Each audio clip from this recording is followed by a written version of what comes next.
We have the most embarrassing deaths ever. I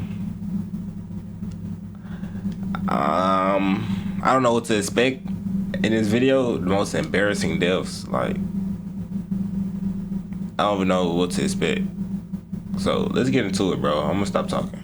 There are a lot of ways to leave this earth: old age, illness, and natural disasters. But today, we're diving deep into the Hall of Fame of questionable decisions. These aren't just any deaths. These are some of the most embarrassing ways people have died. So grab your last 2 brain cells and let's begin. Alright, picture this. It's the 4th of July. Fireworks are popping, grills are smoking, and America is doing what America does best: celebrating with explosives and hot dogs. But in Summerville, South Carolina, one man decided that the sky wasn't the only place that should light up. Alan Ray McGrew, 41 years old, was at a block party surrounded by friends, neighbors, and probably a lot of beer. Now, most people enjoy the fireworks from a safe distance. Alan? Not so much. This man thought, what if I was the fireworks show? So naturally, he did what no one should ever do. He placed a lit firework directly on top of his head. Let's be clear, his wife begged him not to. She literally told him not to do it. But Alan was feeling joyful, or fearless, or just straight up foolish. Because within seconds, the firework exploded, delivering a fatal head injury before the crowd could even process what had happened. Emergency responders arrived quickly. This nigga dumb. But Alan was pronounced dead at the scene. Damn. And as tragic as it is, even the authorities had to admit, it was entirely avoidable. It's just a brutal, or I guess a kind of obvious reminder that fireworks are made from the sky and not your head. Also, you need to understand that his family and friends literally watched how the firework exploded his head, leaving the family traumatized to this day. So, yeah, dying because of a firework hat. And look, I get wanting to go out with style, but this is just crazy. Alright, so maybe blowing your head off with a firework sounds like a 1 in a million kind of stupid. But trust me, we're just getting started. Because now we're heading to Germany, where someone thought swallowing an umbrella was a great idea. What, bro? Spoiler, it definitely was not. At a party in Bonn, an amateur performer decided he wanted to leave a lasting impression. Normally, he was a sword swallower. Yeah, I know, literally the most normal thing to be. But since there wasn't a sword lying around at the party, he thought an umbrella would be the next best thing. So he picked up a closed umbrella and thought, yeah, this'll work. It was bold, it was creative, and it definitely was catastrophically dumb. However, what we do know is that halfway through the stunt, he accidentally hit the umbrella button and opened it. Oh, yeah, you heard that right. bullshit. The umbrella literally opened inside his throat. What the fuck? The internal injuries were catastrophic. Paramedics rushed him to the hospital, but he died shortly after due to the severity of his injuries. The story spread fast. Some say it's an urban legend, others swear it actually happened. It even made its way into the infamous Darwin Awards. But verified or not, one thing's for sure. If you ever find yourself thinking, maybe I'll swallow an umbrella for fun, you're absolutely cooked. But whatever, we've lit fireworks on our heads, we've opened umbrellas in our throats. It's been a masterclass in questionable life choices so far. So naturally, let's take this to Niagara Falls, where this video is called The Dumbest Ways to Die. Literally. Not embarrassing deaths. Yeah, it's embarrassing. But this is the dumbest way to die in real life.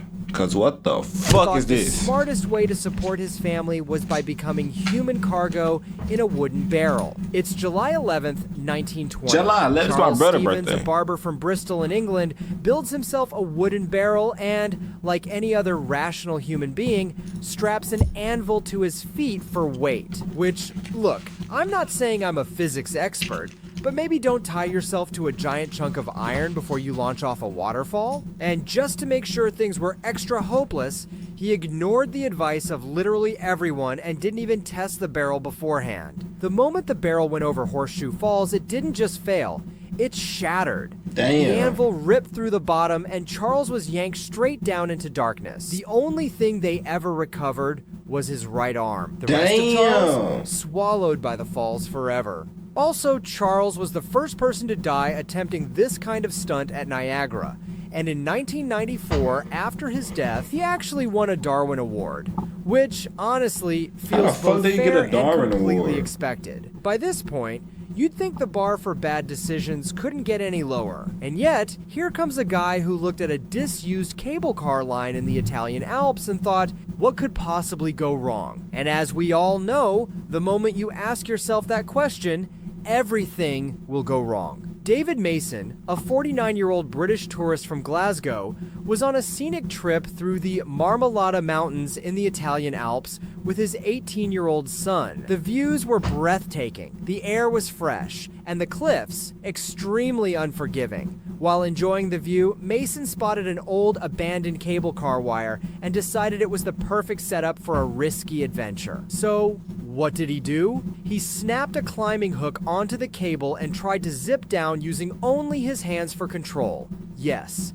his bare hands. Despite being warned by several hikers nearby, including total strangers who literally tried to stop him, David said, "Nah, I got this." Turns out what he actually had was a one-way ticket to the emergency room with no return trip. Once he launched himself off, gravity did its thing, and so did the slippery surface still covering the cable. He quickly lost control and started falling at high speed, crashing into several rocks along the way like a pinball bouncing violently. The ride ended when he collided with a metal support pole about 650 feet down the cable. Rescue crews arrived quickly and airlifted him to the nearest hospital, but the damage was already done. David was pronounced dead on arrival. An investigation followed, but the conclusion was pretty straightforward. If your dangerous stunt makes strangers scream at you to stop, maybe it's not worth the Instagram story. However, if we've learned anything so far, it's that gravity and bad ideas don't mix. But this next stunt is exactly the kind of homemade disaster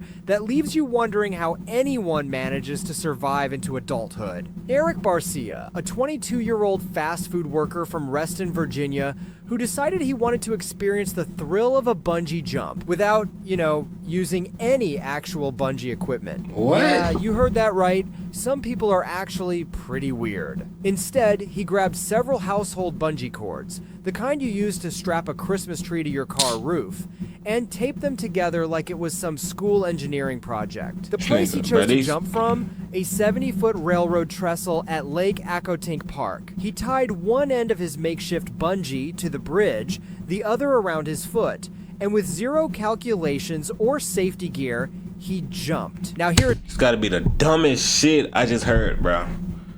These folks just wanna die. They wanna see them white heaven gates. They want to. Here's the thing. The cords didn't snap. They surprisingly held. But the total length of his setup was longer than the drop itself. So instead of bouncing, Eric brutally slammed into the ground with full force. When authorities arrived, the cords were still hanging from the bridge, unbroken and tied exactly where he had jumped.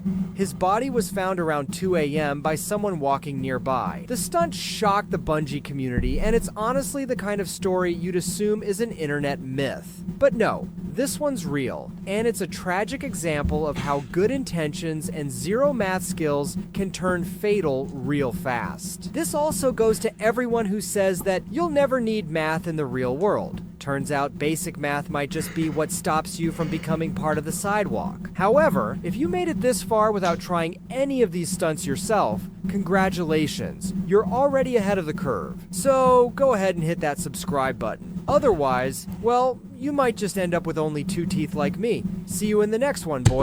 Bro, he could have survived. He could have survived if he did the math to fucking see how much rope you need and to see how far the drop is. He could have survived because the rope survived. I thought the rope was gonna break. No, he had too much rope, so he didn't bungee jump. He fucking splatted on the ground.